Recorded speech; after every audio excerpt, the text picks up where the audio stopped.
Wait, ആരും scroll ചെയ്ത് പോകരുത്. ഇങ്ങനെ ഒരു ന്യൂസ് നമ്മളെല്ലാവരും കണ്ടതായിരിക്കും.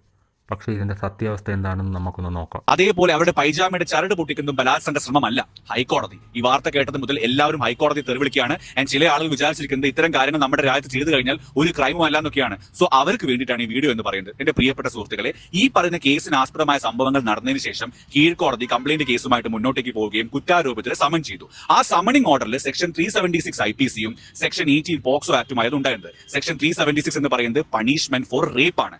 ആൻഡ് ഈ പറയുന്ന സമണിംഗ് ഓർഡറിനെതിരായിട്ട് കുറ്റാരോപിതർ ഹൈക്കോടതിയിൽ പോയപ്പോൾ ഹൈക്കോടതി രണ്ട് ഭാഗവും കേട്ട് അതിനുശേഷം ഇതിന്റെ ഫാക്ട് ഒക്കെ നോക്കിയപ്പോൾ ഹൈക്കോടതിക്ക് ഈ കേസിന്റെ അടിസ്ഥാനത്തിൽ തോന്നിയത് ഇവിടെ ഒരു ബലാത്സംഗ ശ്രമം നടന്നിട്ടില്ല എന്നാണ്. സോ അതുകൊണ്ട് സമ്മണിംഗ് ഓർഡറിൽ സെക്ഷൻ 376 സസ്റ്റൈനബിൾ അല്ല എന്നും അതിന് പകരം സെക്ഷൻ 354B IPCയും അതേപോലെ വിക്ടിം ഒരു മൈനർ ആയതുകൊണ്ട് സെക്ഷൻ 9ഉം സെക്ഷൻ 10ഉമാണ് ഇവിടെ സമ്മണിംഗ് ഓർഡറിൽ വരേണ്ടത് എന്നാണ് ഹൈക്കോടതി പറഞ്ഞത്. ആൻഡ് ഹൈക്കോടതി ഈ പറഞ്ഞ സമ്മണിംഗ് ഓർഡറിനെ മോഡിഫൈ ചെയ്യുകയും കീഴ്ക്കോടതി ഒരു ഫ്രഷ് സമ്മണിംഗ് ഓർഡർ ഇറക്കാനുള്ള ഡയറക്ഷൻ കൊടുക്കുകയും ചെയ്തു.